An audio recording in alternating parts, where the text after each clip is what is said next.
Hi, I'm Cheyenne. The speech I decided to evaluate was the inaugural speech of John F. Kennedy, originally given on January 20th, 1961.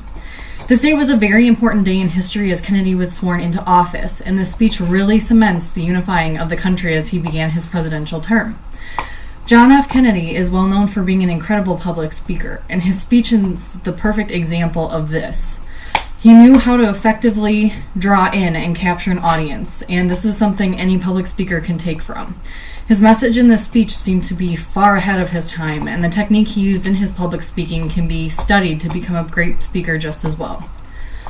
On January 20th, 1961, John F. Kennedy was sworn into office for his first term as President of the United States.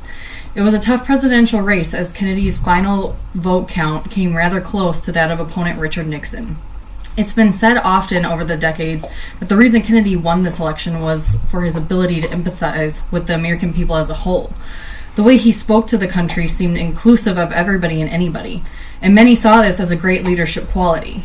His inaugural speech is the perfect representation of his ability to reach the masses of all over the United States.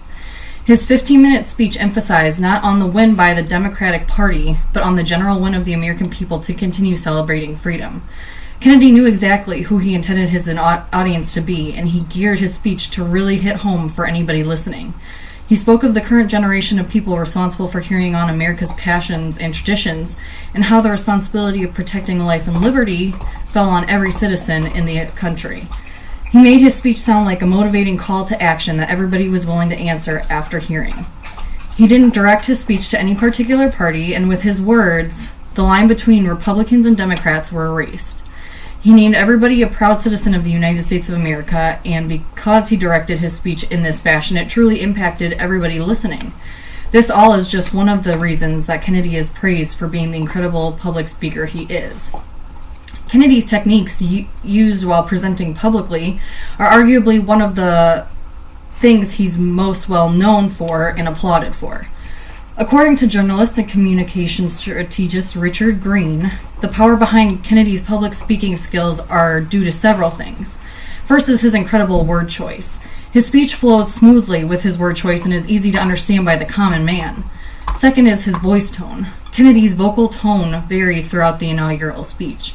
There are certain points where he's quieter and other parts where he's louder. He will also vary in pace as well as volume and pitch. He uses these techniques throughout the speech to emphasize important points. Green uses the most famous line of Kennedy's inaugural speech as an example in the way that Kennedy delivers it. Ask not what your country can do for you, ask what you can do for your country. Another notable strength of Kennedy in his public speaking is his body language. He never comes off as a closed off to the world when speaking, especially in his inauguration speech.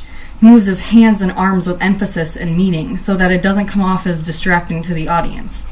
He makes eye contact as often as possible and was sure to look around the large crowd in front of him, helping each individual person to feel like he was personally directing his message to them. Another great strength of Kennedy in his speeches, and particularly this one, was his ability to effectively use certain stylistic devices.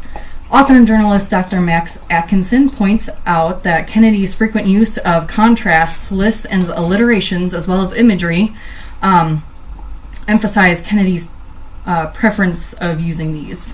And then it also helps emphasize his points during his speeches. He used contrast the most throughout this particular inauguration speech. Dr. Atkinson noted that he used one about every 39 seconds in this speech. The fact that many of Kennedy's contrasts and alliterations are quotes that are still shared even today prove how effective these devices were in all of his speeches.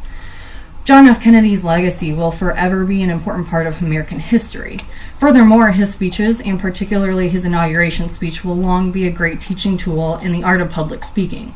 Kennedy knew how to effectively speak to and engage a large audience, making each individual listener feel important and as if they were a part of history being made.